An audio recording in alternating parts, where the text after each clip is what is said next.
there is a reason why Raspberry Pi has a headless client, and that's the reason. So I'm gonna show you how to connect your Raspberry Pi to various devices via LAN cable, via router, and how to enable internet via Linux and Windows as well. So stay tuned for the tutorial. So first step is very simple. All we have to do is just take a Raspberry, plug it in, plug the power in, and then find our assigned IP. Our Raspberry is connected to router. It has assigned IP. All we have to do right now is find it. We can do it using an application called Thing, or you can just log into your router and check it there. I'm just going to use application. It's a very quick way to snoop on your network and get all the IP you need. Right, as you can see on the screen there, we have IP assigned to Raspberry, so let's get going. We're going to connect it to Windows and we're going to connect it to Linux. In this section, I'll show you how to connect to Raspberry Pi connected to router using Windows and how to enable remote desktop. So our Raspberry Pi is connected to the router, it has internet, so we're going to connect to it from the Windows computer. We're going to need a few programs to download, so you can go ahead and download PuTTY, which is a secure shell client. This is the website for it. And also we're going to use TideVNC viewer. You can install server if you want, but the viewer is the one that you want to install to enable remote desktop. So once this is downloaded and installed on your computer, please go ahead and open the PuTTY. There's a few things that we have to select. So we're going to go to SSH and then X11, enable X11 forwarding. Once this is done, go to session, and if you remember your IP information from the Raspberry, this is where we're going to enter it. So let's do it.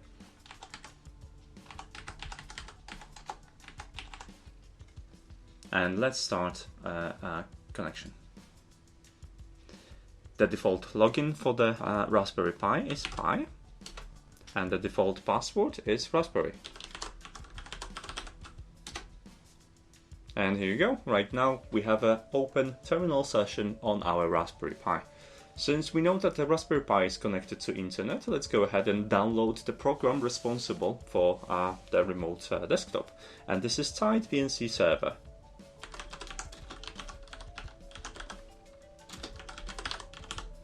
This is the command that we're going to use to install packages from internet.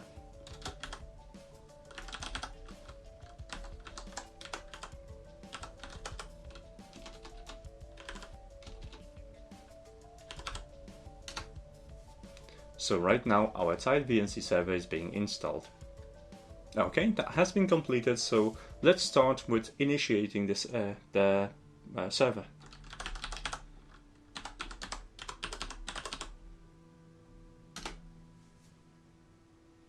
Okay, as you can see, our desktop is running on the desktop 1, and it's Raspberry Pi.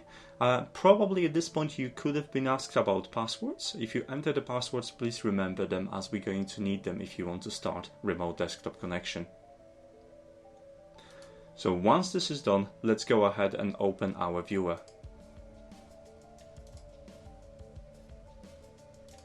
As you can see, I've got by default pre-selected. This is where you enter your IP address, and followed by colon and the desktop you're connecting from here.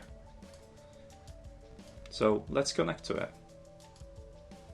We are prompted for the password. This is password that you've been asked while triggering this command. It would ask you for a password and the password for view only.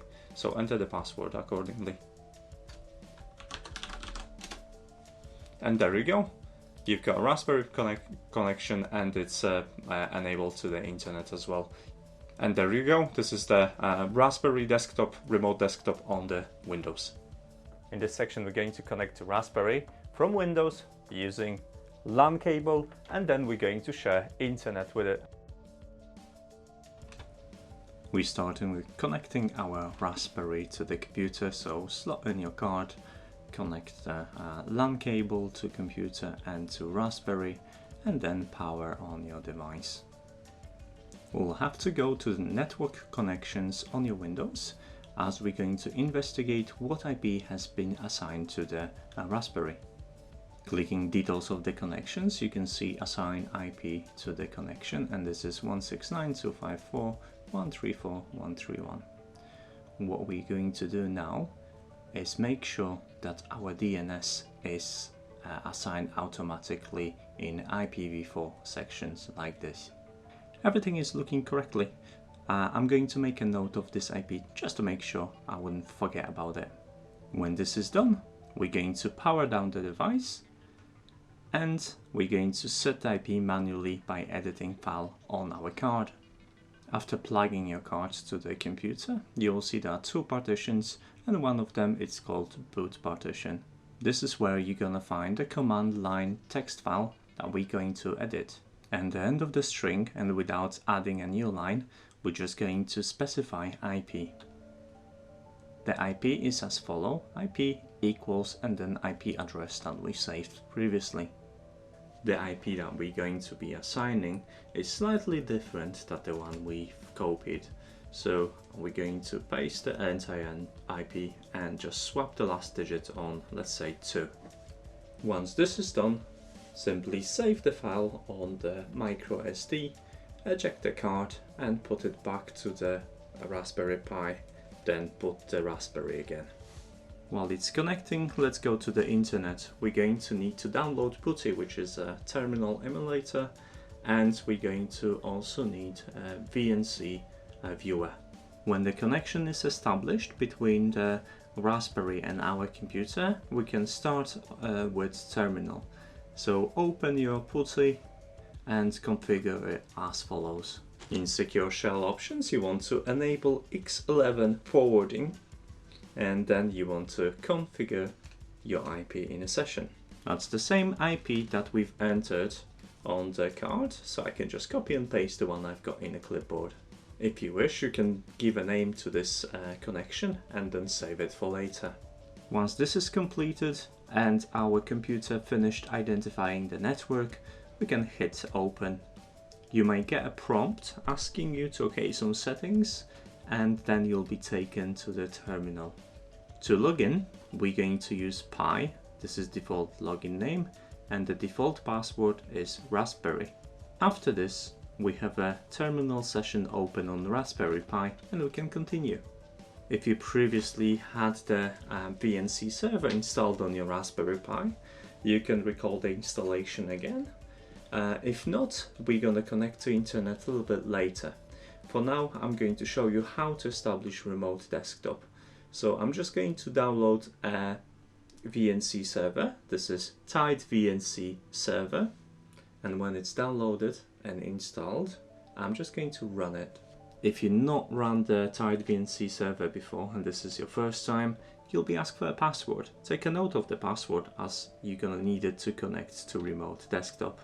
As you can see, the server has been started successfully, and we have a desktop running, available remote desktop running 1. It's Raspberry:1. If you already have VNC viewer installed, you can launch it now, and let's test it. Run the software, and you'll be asked to enter your IP address. This is obviously the same IP address we used for the PuTTY, so enter it, followed by the colon, and followed by the 1, as this is where we're running our desktop. Once you're ready, hit connect, and you'll be asked for the password. This is the same password you've set while running Tide VNC server for the first time. This is not the Raspberry default password. As you can see, the connection has been successfully established, and we've got remote desktop available for us to use. Unfortunately, the internet is not shared yet, but we're gonna take care of it right now. If you want to troubleshoot your Raspberry Pi in offline mode, this is the easiest way to do. Right now, close everything, and we're going to add the internet to this package. So we need to head to our connections on Windows again. I'm currently connected to wireless network, and I'm going to share this connection with my Ethernet. You can do so by clicking on Properties and then Sharing tab. Select the sharing option and select which connection you want to share it with. In my case, it's just Ethernet. Don't select the other option, click on OK, and that's it. Once this is applied, you'll notice that the connection that we already had will be broken. This is because by sharing the internet, a new IP address has been assigned to our connection. Let's go to the internet options and let's find out what IP has been assigned to our Ethernet connection. You'll notice that our IP has changed and now we have to reset everything in order to connect to our Raspberry Pi. Unplug your device and take out your card, plug it in back to the computer and open command line text file as previously. We're going to change the internet address, the IP, that's been assigned before, to something that's going to be in the same range.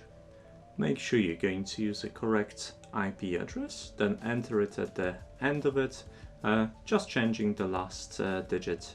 So I'm going from 169.254.1342 and I'm changing this to 192.168.137.2. When editing is done, save the file and eject your micro SD card. You can close everything else as well. Power on your Raspberry Pi again and wait for the connection to be established. When this is done, we can start our PuTTY session. So open it up and select forwarding X11. Once this is done, just type in your IP address, the new one, 192.168.137.2, and then open the terminal. Log in again to Raspberry Pi, and if you previously were unable to download the server, just head back to download the server and start it again. Once the server is running, all we have to do is open the VNC server back again, type in the new IP that we assigned and the number for the screen, enter the password we assigned during the VNC setup, and there you go, you have a remote desktop connection with Raspberry and working internet as well. If you run into any problems during the setup of Windows, please make sure you don't have any updates waiting, because that was my biggest headache when I tried to figure out for a few hours what's going on, and it turns out that pending updates and a restart prevented me from establishing successful connection. Thanks for watching, guys. Leave me feedback underneath the video, like the video if you found it useful, and subscribe for more content. Bye!